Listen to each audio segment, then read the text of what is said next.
like to do hard things in video games. Check out my channel, you'll see me doing all kinds of things. But this was by far the most grueling, difficult thing I've ever done in a game. You know, I'd like to consider myself someone that doesn't give up, but this really pushed my limits. So, what are the rules? It's really simple. If I take damage, I restart the quest. Solo and no Palico, just for flexing. And let's start. Subtle foreshadowing, this took thousands of resets. Chatacabra was actually the only one that I managed to do first try. You know, I like to consider myself pretty good at Longsword, but you can definitely tell I'm playing scared in this clip. But I want to pull off this challenge with style, not just take a bow gun and hit everything from 50 feet away. So you will be seeing me go for those parries.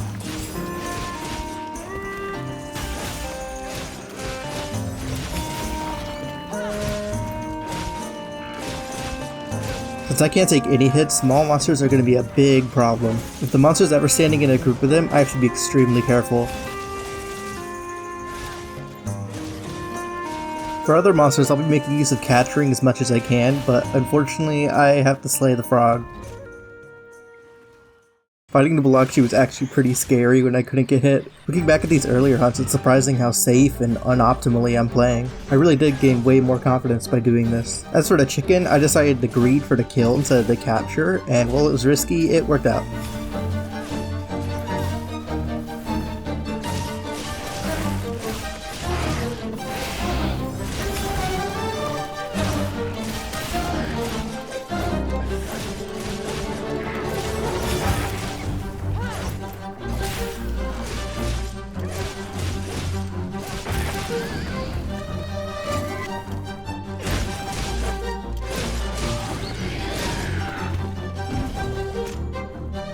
With Lala Barina, I started using more environmental traps and focus strikes on wounds to CC the monster. I tried not to rely on it just because it's not very stylish or fun, but when I was really desperate, I did use them. And the Lala Barina hunt ends with our first capture. When I have to count for every little tickle these monsters can do to me, it becomes a lot harder. Any tiny claw swipe can mean a reset.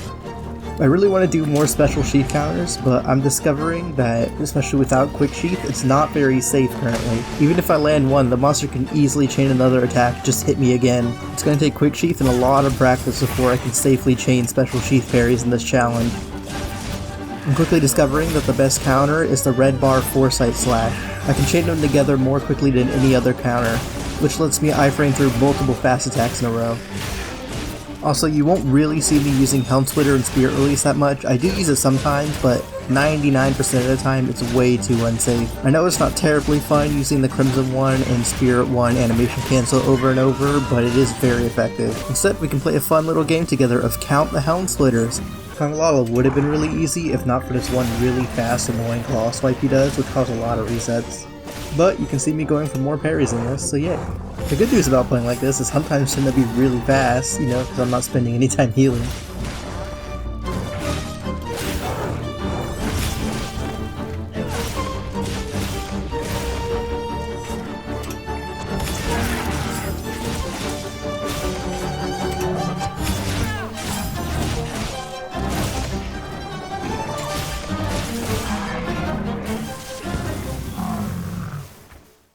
Balahara I personally find really annoying. A lot of its moves are really slow. It also had a really annoying tendency to just straight up miss me with its attacks, meaning my parries failed.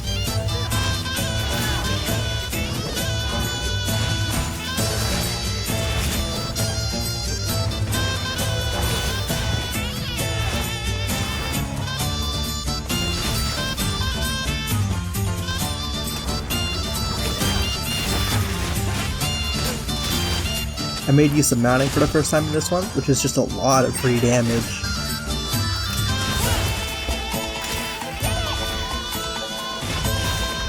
And then a flash pod to finish it off and capture it.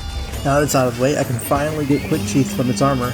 Alpha Doshaguma I would have thought would be really easy, but it had one fast claw swipe that just kept catching me over and over. Luckily, I had a lot of help from the Balahara Turf War and just a lot of environmental traps.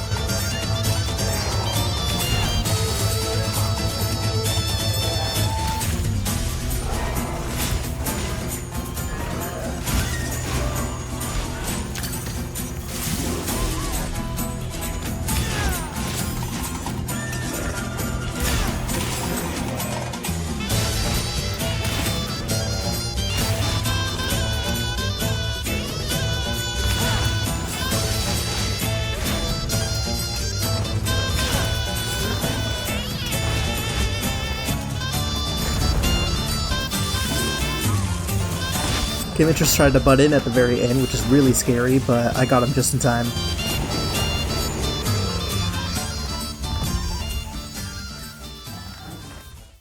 Now, Uth Duna was the first monster to take an absurd amount of resets, probably over 100 to 200.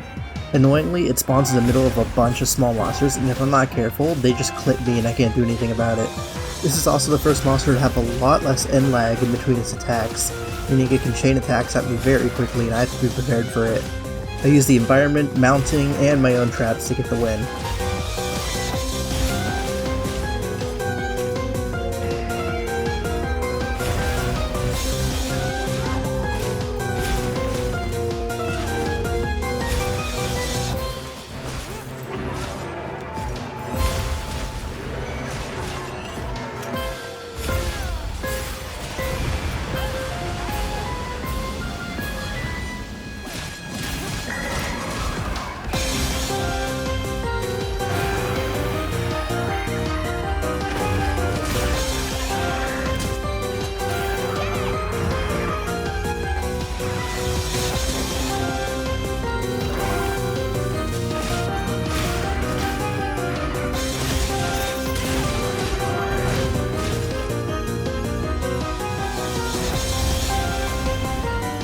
Rompopolo also starts to fight in the middle of a group of small monsters, but this time I can work with him to get a free stun off.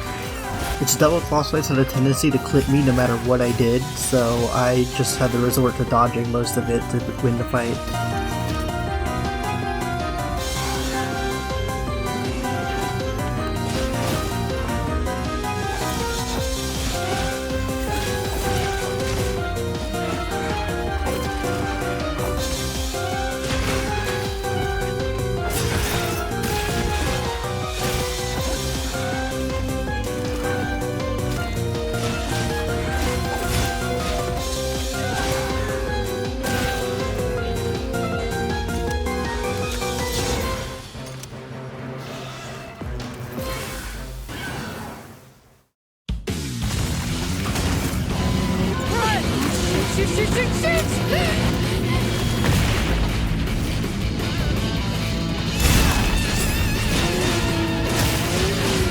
Rey Dau, however, is actually a lot easier than you'd expect. It doesn't really have any fast moves, and the timing of everything it does is pretty easy to learn. Also, I got this hilarious graphical glitch in my actual winning run, so enjoy that.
Death greets me with a new mask.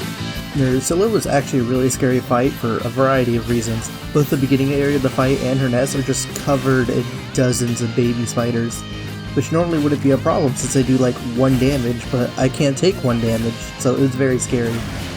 This is also the real beginning of a very annoying monster trend where even if I correctly parry an attack, I can just still get hit anyway, either by lingering hitboxes or annoying AoEs. So unfortunately, I have to resort to just rolling away. While both Special Sheath and Foresight both give iframes, it's not a very large window, and if the attack hitbox lasts longer than the iframe window, I will just get damage anyway, even if I do it correctly. This is fine in normal gameplay since hyper-armoring through attacks is not that big a deal, just a little bit of damage, but obviously I can't do that, which makes playing like this a lot harder than you'd think, and also not as optimal damage-wise.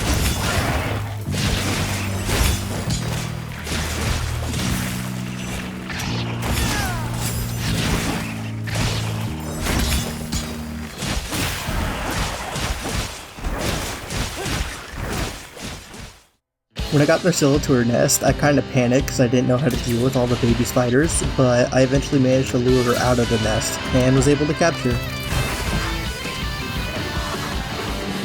I'm gonna be honest, I completely cheesed Hirabami. I really don't like the fight, and I still don't entirely understand the attack patterns either. So I decided to experiment with a fun other method. The slinger ammo it drops by breaking a wound on its tail will knock it out of the sky, allowing for a big window to damage it.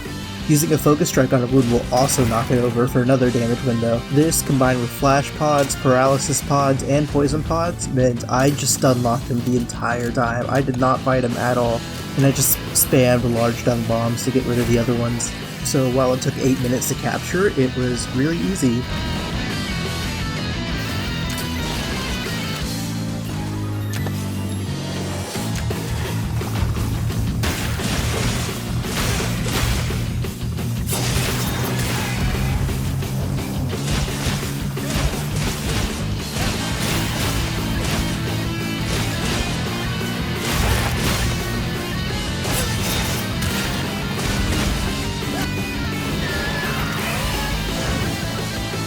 The Ajarakan duo fight actually really scared me at first, because I thought if I failed I would have to repeat it over and over, but it turns out you only have to do it once.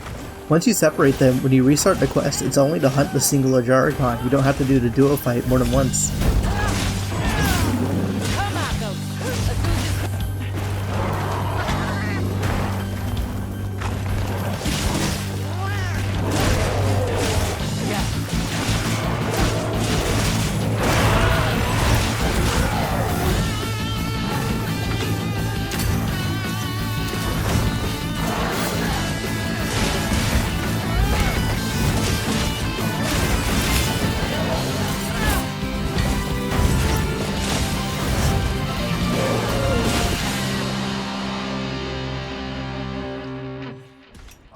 Now, the Ajarakan fight itself, I thought it would be easy, but it took a lot of tries. It has multiple attacks with tells that all look kinda similar, but have very different timings. You'd think having Olivia there would make it easier, and in some ways it does, but in other ways it's really annoying because it makes them a lot more unpredictable.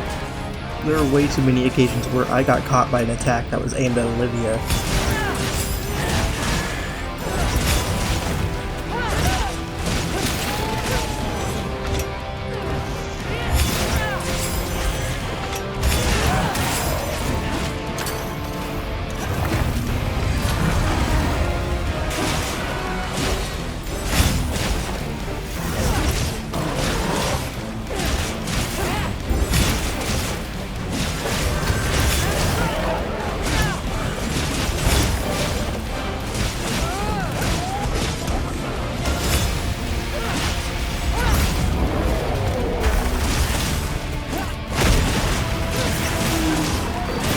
Finally though, I ended the fight in 4 minutes, and I didn't even get to see the Sonic the Hedgehog move. The black flame came and consumed the Everforge.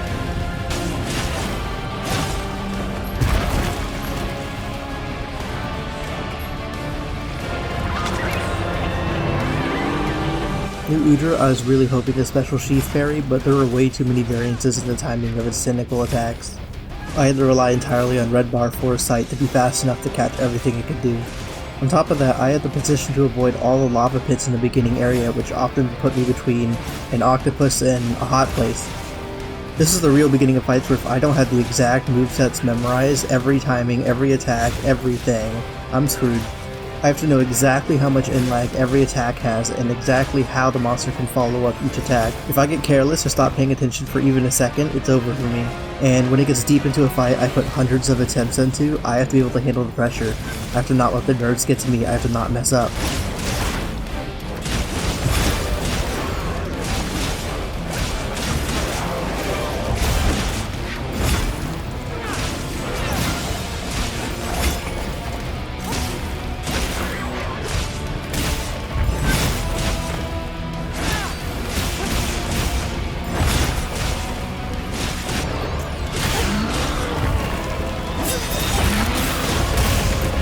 The Udra fight ends in 5 minutes after I don't even know how many attempts.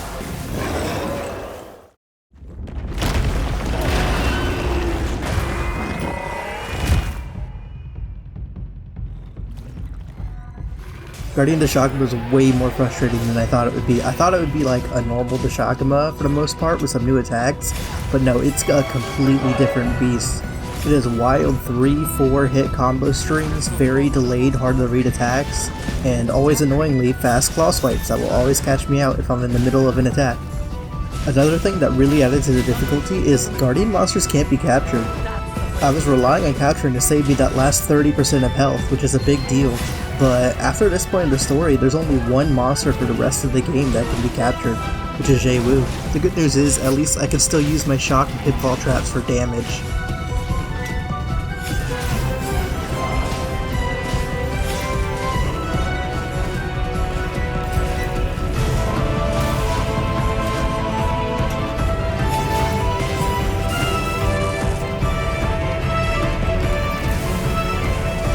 When I got deep into this fight, I definitely started panicking. I was so many attempts deep, I did not want to lose it. So while it wasn't very cool of me, I played the end of this fight extremely slow and extremely cheesy, kind of just running around and going for pot shots when I could. Because of that, I got to slay in a very slow 8 minutes.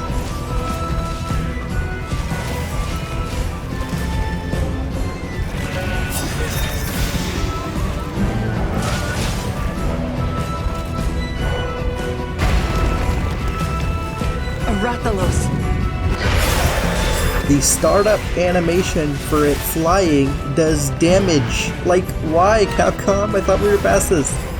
Even if I correctly parry his AoEs, they will still damage me. I was hoping to play this fight really cool because it is really cool to fight him normally and get a bunch of parries off, but nope, I can't. I just have to roll.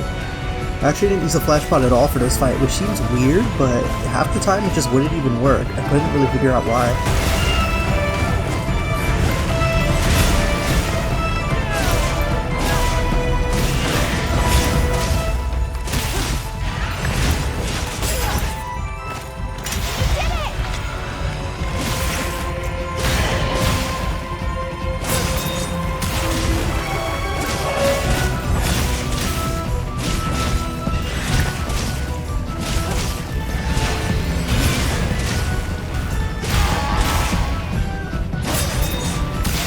Slaying it in under 5 minutes lets me get the Guardian Rathalos armor, which has weakness exploit. Nice.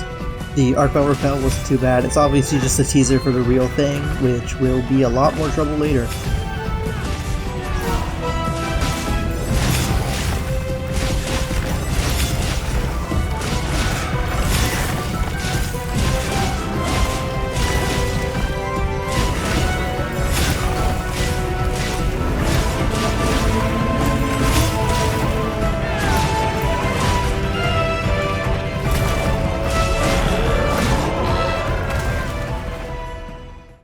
Jin Dahaad, however, walled me for 3 days. You'd think, oh, it's slow and readable, its attacks will be easy, but no! There were 2 things about this fight that just tripped me up over and over and over again. For one, this ice miss attack it does is just, if I'm standing in the wrong spot, completely unavoidable. Can't counter it because it hits twice for some reason, can't roll out of it, it's too big. I literally just had to pray it doesn't use it. And 2, the Nova.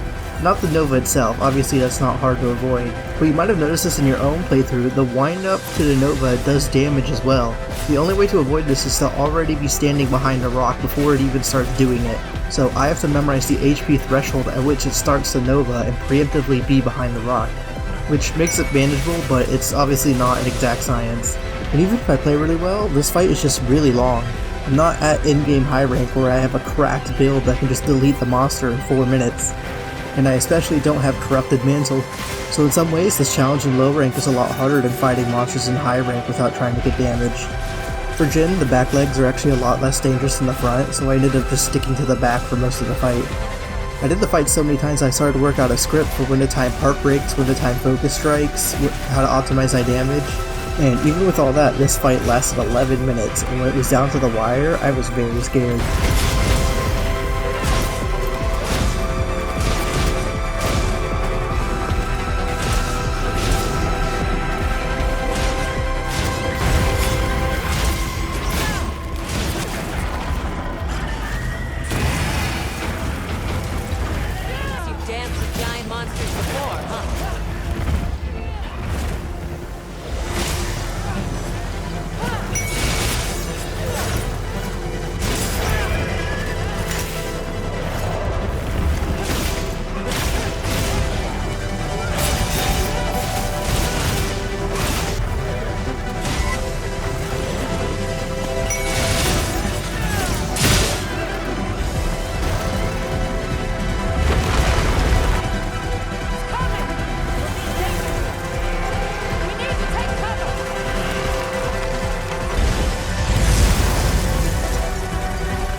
kind of monster do you think it could be?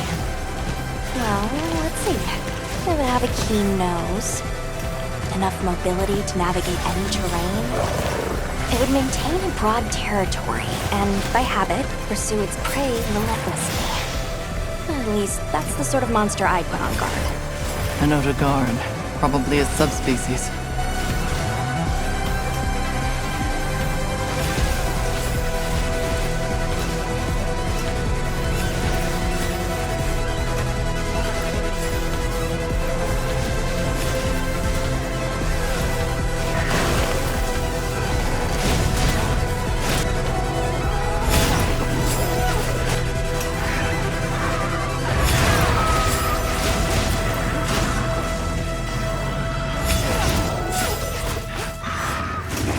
Odogaron's one of my most hunted monsters, so you'd think that'd give me an advantage, but doing this without taking damage is just on a whole nother level. It has such a wide variety of attacks with different timings, attacks with all kinds of follow-ups, it's just hard to read.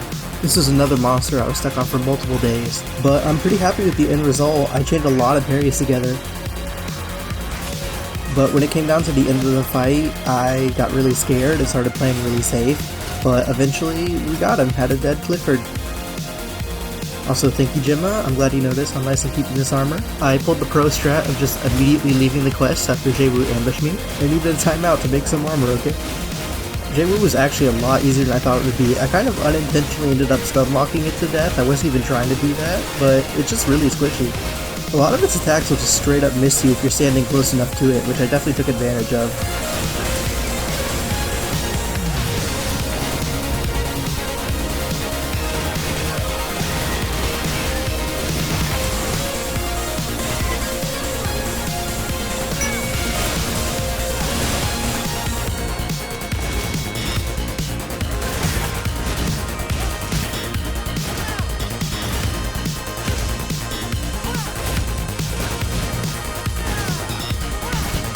Also had an interesting time when it just refused to get in this pitfall trap.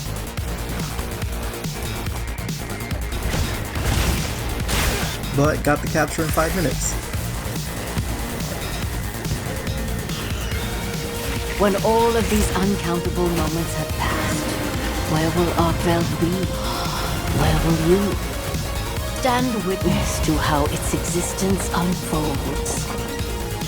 This isn't predatory behavior. It's destructive. We can't let this go on.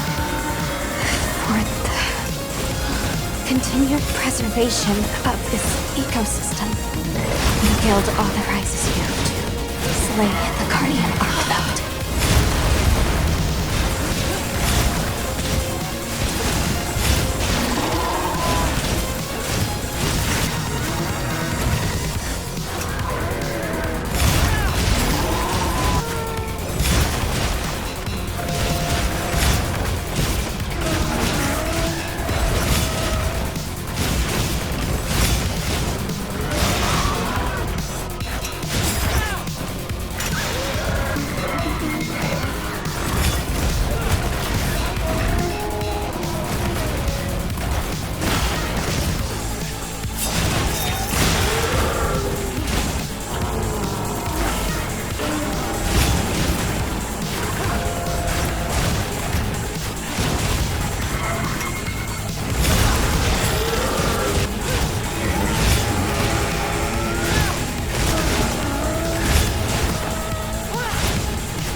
To ruin.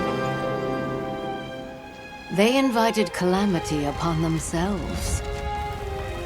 They created a guardian to be their savior, unaware that it would spell their own demise. There's a guardian out there that can eradicate whole civilizations? My vote is to save as many lives as possible. Watch, Nita. This is what hunters do. I will slay Zoh Shia!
This was a huge journey to complete.